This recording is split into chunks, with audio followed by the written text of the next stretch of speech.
Hello and welcome to Story Radio, the podcast for readers, writers and lovers of literature everywhere. Today we're speaking to Mathew Gostelow, editor of Silent Screams, an anthology of quiet horrors, which was published on 1st October by Ghostwillow Press. Welcome to the podcast, Matt. Thanks very much. It's lovely to be here. Could you tell us a bit about yourself and your own horror writing? Yeah, of course. I by day I work in marketing in a university in the Midlands, and I have a background in working in local journalism back in the 90s and noughties, when local journalism was still a thing, before it all went online, when there were still local newspapers, I guess. So I think that's where I learned to write to some extent. I think I always had an idea that I wanted to write for a living. It turned out that journalism was horrible. I just wasn't cut out for it at all. I think you need to be a very specific type of person to cut it, and I wasn't that type of person. But it did teach me a lot about writing, about just getting something on the page to get a story flowing. It taught me something about being concise. In fact, when I came to start writing longer form stuff, I actually found it actively quite difficult, I think, in some ways, because I'd had that beaten out of me. And it was, journalistic writing is very, very bare bones, and it's very just the fact. But a long time after I quit journalism, I just didn't write at all. And then a few years ago, I want to say probably 2020, I just randomly online came across a print zine that was asking for submissions. And they mentioned in their call for writing, they mentioned David Lynch. And I've been a lifelong fan of his. And it made me think, oh, I could maybe write something for this. So I wrote a story that was about 350 words long and submitted it, and they accepted it and published it.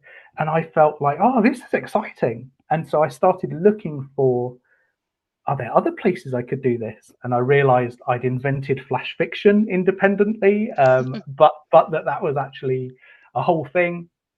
Then I came to a forum called Writers HQ and realized that they were all writing flash fiction every week to a set of prompts. That led to a period of probably 18 months, 2 years of writing a story almost every week.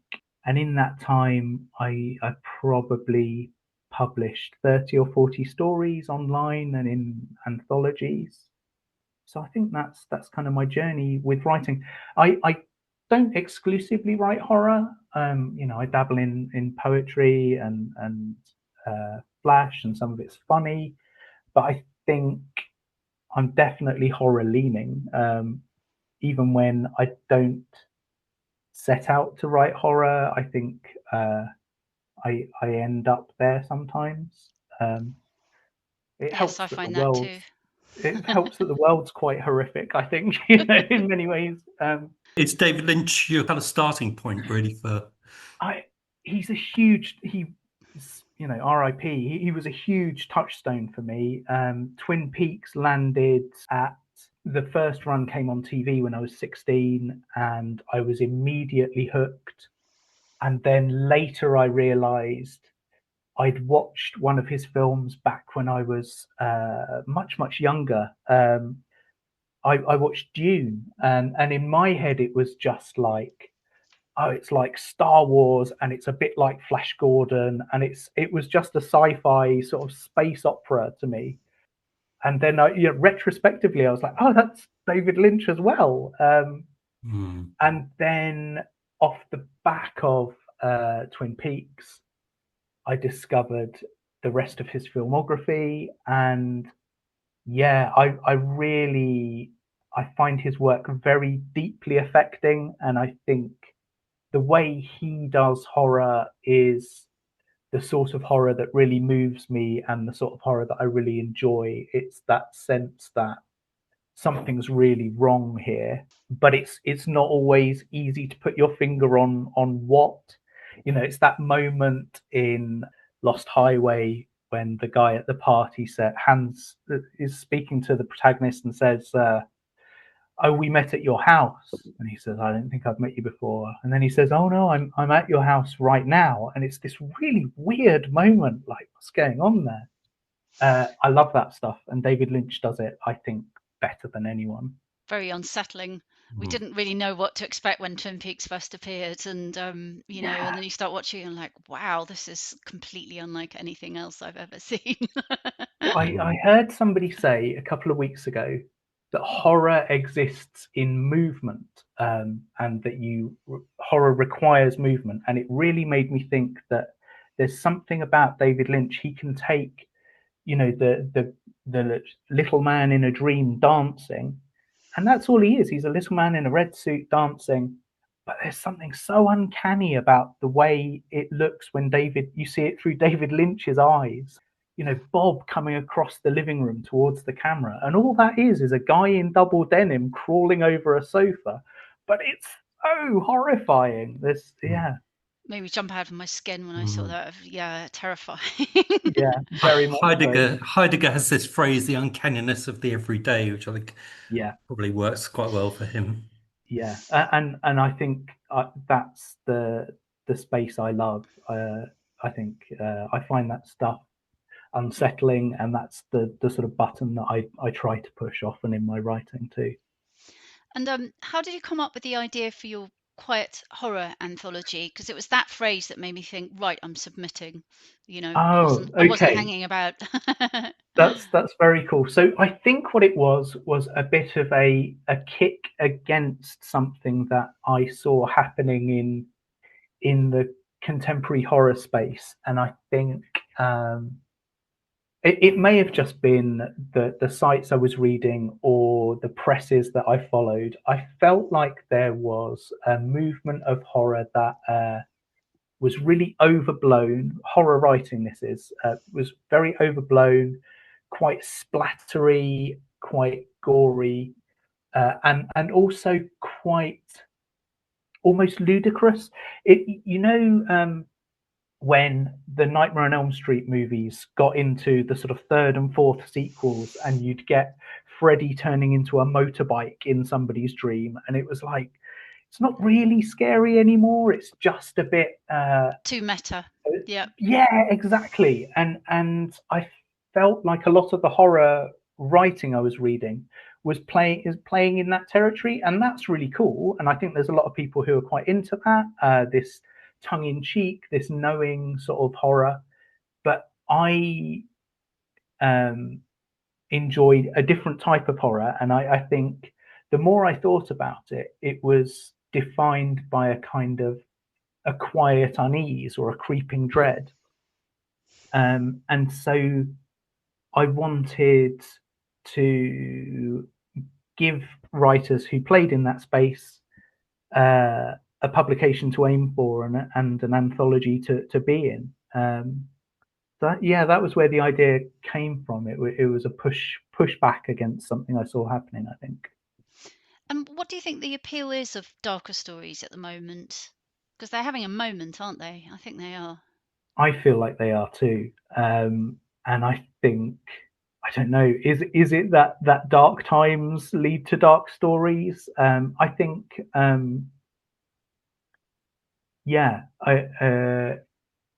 it's I think speculative fiction, so horror and sci-fi, have an ability to look at the times they exist in through a skewed lens, where you can play with things, you can exaggerate elements, you can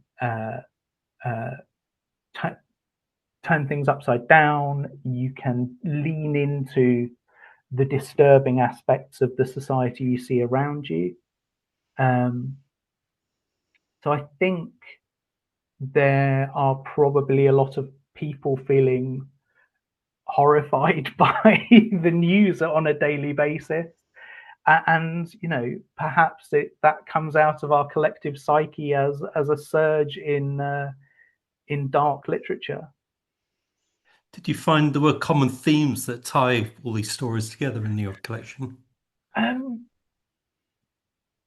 I noticed that there were some stories that echoed one another. I think more than themes, there was a tone or an atmosphere that ran through many of them, and it's because of my curation, I guess, that I picked the stories that spoke to me. So a lot of them are potentially quite low key. There's not necessarily monsters, or if there are monsters, they may be more implied than seen. And I think often it's they're stories that move from normality to a space just outside normality, where in theory nothing could have happened, or in theory something very disturbing could have happened. And a lot of the stories, I think, leave you with more questions than answers about that. All you know is that you have probably felt a chill by the end of it. That said, there were some thematic echoes across the stories. There were several that dealt with a child's perspective. The narrator was a child, or the protagonist was a child. There was an excellent story called Rockabye by J.P. Ralph. That was wonderful. That reminded me of a terrifying story. I think it's by D.H. Lawrence, called the Rocking Horse. Oh wow! I need to read story, that. But it's absolutely wonderful. Rocky Horse Winner, I think it is. Rocking Horse Winner. That's right. Yes, it's one of my favourites. I think I've read it. It's a boy feverishly riding a rocking horse, isn't it? He's trying to make money for his parents, who are sort of very upwardly mobile, but financially sort of stretched. And he's predicting winners to his dad. But this story, Rockabye, is different. It's about the kind of it's about a child who's violent in a family, but who hides their violence, and it's very disturbing but brilliant. Really disturbing, and it centers around this object, this rocking horse, and it spoke to me because it reminded me that in my childhood bedroom there was a rocking horse that I think we inherited from someone, or it was given to us by somebody, and I never liked it, and it had this orangey bead for an eye. And I'd almost completely forgotten it until I read this story, and then I was like, "Oh well, that's going in." So yeah, that one landed in a really sort of got under my skin just through my memories, I think. So and there were other stories that had that childish point of view, I guess. The one about the marsh is another terrifying one. Yeah. The marsh is full of lost things. Yeah, which is by Sarah Turner, I think. A child who gives offerings of objects to the marsh, and it's all told in the child's voice. And there's something that I love about horror from a child's perspective. I think there's something really powerful and unsettling in it. I think because we've all been scared as children. So I think horror is perhaps a little bit closer to you when you're a child. That state of horror could be triggered at any time. But there's also them trying to make sense of the world, and actually they can get it really badly wrong, but it makes, it works for them, which could be quite unsettling. That's a really good point. Yeah, definitely. You can you have that space to misinterpret things, and your imagination fills in the blanks, I think. So, and that can go both ways. You can either do terrible things, or you can be frightened of innocuous things. Yeah. And then there were a couple of stories that came at that from another perspective, including yours, Tabitha. And that was there were two stories that very strongly came from a perspective of motherhood. And I found those. So there was your story, and there was one by Linz McLeod, who is a writer I adore, and I was so lucky to get one of her stories in Mother Nature. Yes. And the two stories were both written from the perspective of a new mother, but they did very different things, or they played in similar spaces, I think, but they came at it from different angles. And I think it's, having seen my wife go through having our first child and becoming a mother, I think that experience, and I'm not telling you how a woman feels, but it feels like that experience is on some level a test of womanhood, or that's how society frames it. And this is where you finally get to prove, are you a good woman? Are you going to be a natural mother, and are you going to instantly bond with a child? And actually, it's infinitely more complicated than that. And I remember in our house, for example, Sophia, our daughter, didn't latch immediately, and breastfeeding was tricky. And we'd had all the NCT classes and all the breast is best lessons and everything else. And it led to my wife feeling like, am I even a proper woman if I can't do this? If me and my child can't do this? And I think those stories really resonated with those kind of feelings, and they did that thing that I was talking about, where you can take that seed of a very relatable feeling that many women have gone through and experienced, and then you just turn it up and turn it up and turn it up and make it more and more uncanny. And yeah, both those stories really were deeply affecting. They were great. Thank you.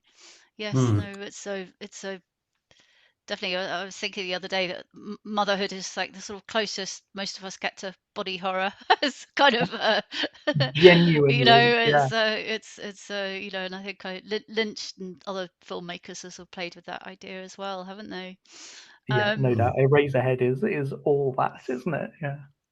Yeah, part of psychosis is having a moment. Yeah, I mean, my story was kind of inspired not by a personal experience of that, but actually by reading an account of it. Okay. But it's something I've thought about a lot, and wanted to explore in the story I wrote. And yes, I think it is definitely something that people are interested in, because it's such an extreme experience, and like you say, it can happen in the middle of an everyday, what seems like an everyday experience. There was a really wonderful description. I'm pretty sure it was in your story, Tabitha, about holding the baby and it feeling sort of ungainly and odd, and like it was all made of almost too much limbs, and yeah, it was really clever writing, I think, because it's this thing that, oh, you're meant to feel so natural. And actually, as a dad, I was terrified picking up my daughter that first 24 hours with her. I was absolutely convinced she had the tiniest toes. And all I kept thinking in my head was I was going to twist one of them round. I had this vivid image in my head that I was going to wreck her toes before we even got her home. Have you noticed any particular trends in the horror genre recently? I mean, I suppose I feel like I already trod that ground a little bit in terms of what I was kicking against. That I had noticed a trend towards this more overblown horror. I think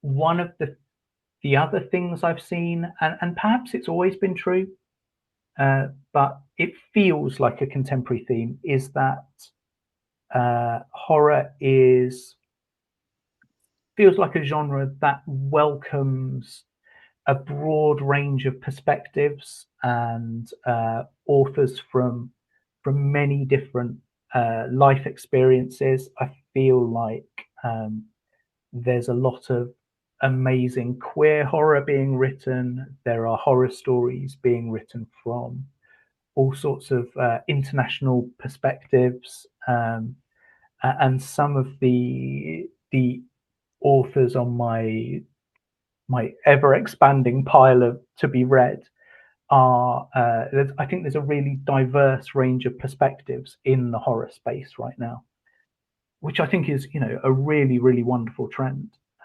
And I wonder if it's something about the genre that allows those voices to be heard, and probably draws people who have been made to feel othered to write it in that horror space, I guess. Yes, absolutely. No, I agree, and I think that's a real strength, that it sort of feels like a sort of an open genre which people can make their own. I noticed you had a really nice mixture of contemporary and historical fiction. Do you have a preference yourself, or was there any sort of did you make a conscious decision to include both? Yeah, I think I must admit, a little bit surprised to find so many period pieces submitted. I wasn't sure that I'd get that, but I do feel like my personal tastes.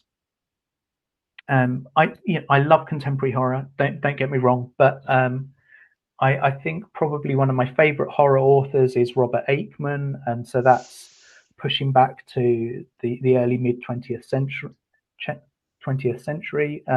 Love Shirley Jackson. Going even further back, I love M.R. James and William Hope Hodgson and Arthur Machen, and so I'm comfortable with those sort of period settings, I guess. But yeah, I genuinely didn't expect many submissions to go there, and I was pleasantly surprised, I think. Yeah, especially there was one story that came from Terry Holland that was one of the period pieces, and I loved it so much. I made it the first story in the book. I thought it was really strong, and it took a period setting, but I feel like it did something quite modern with it, and it puts you in the full horrors of war, and then in amongst all the blood and guts and gore, it creates this bizarrely beautiful moment between two men who are soldiers together, and then ends with a sort of fever dream horror sequence that really reminded me of Edgar Allan Poe.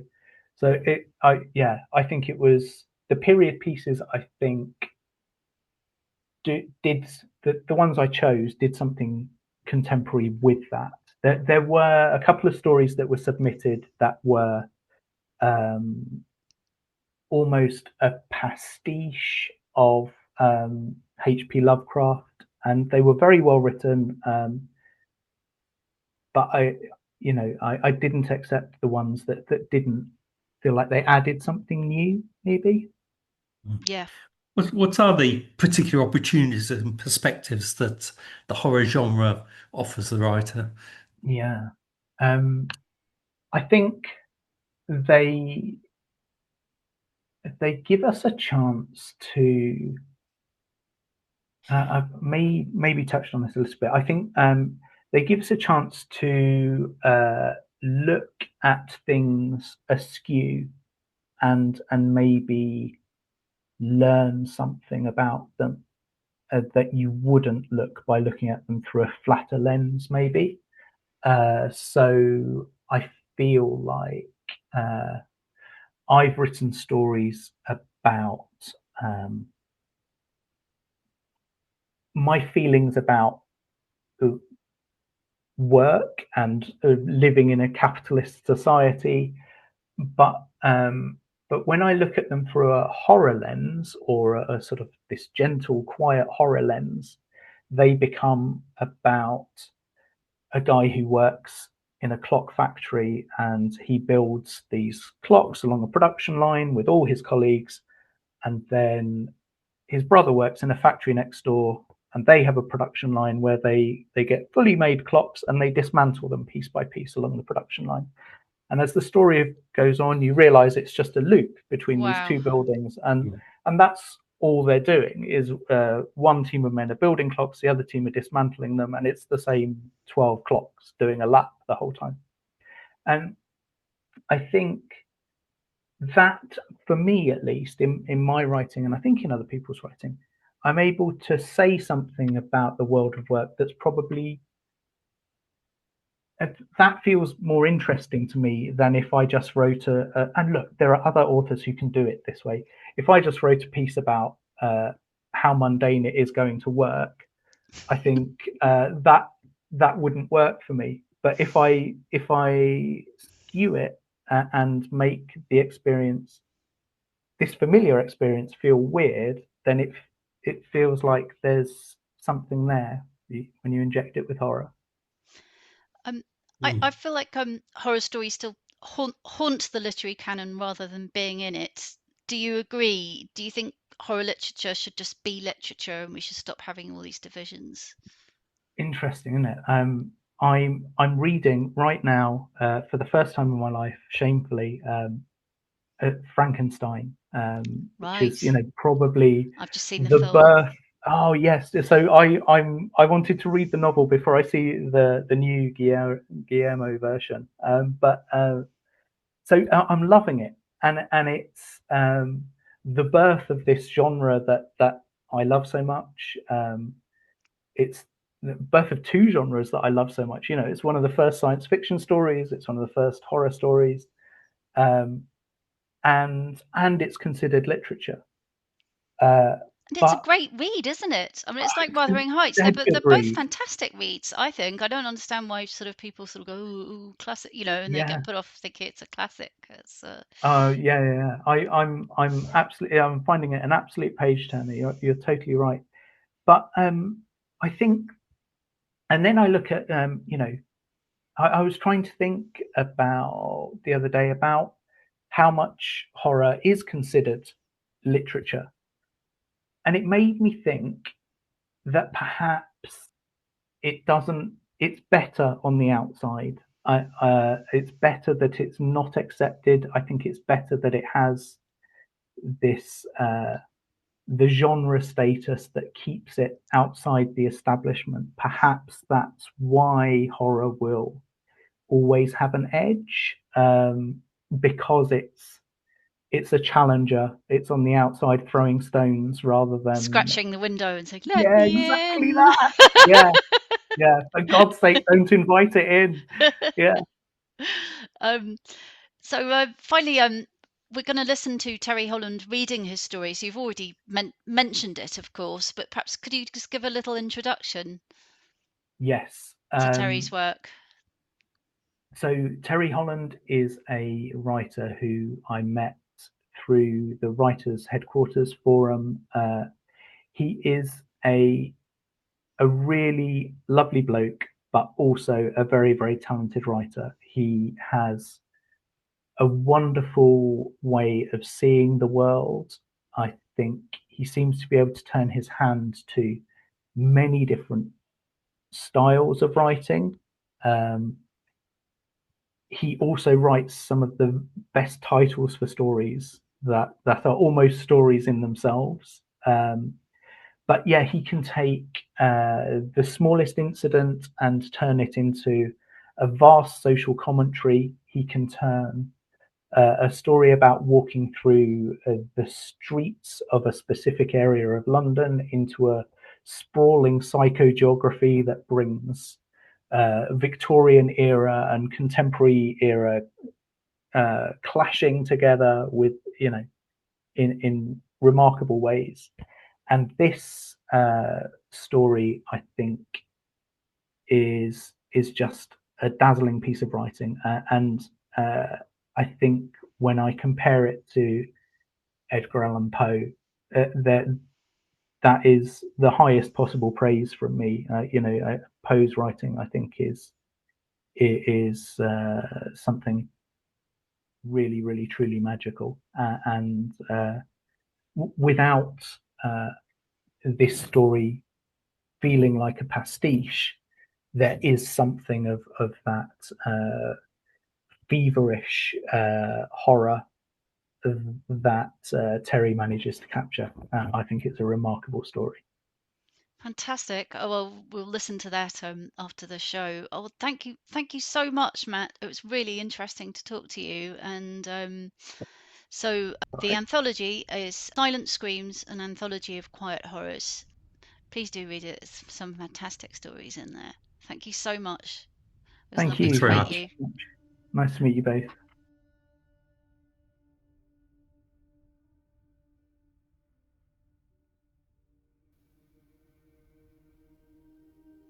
Barnabas Calstock's Last Wish. Written and read by Terry Holland.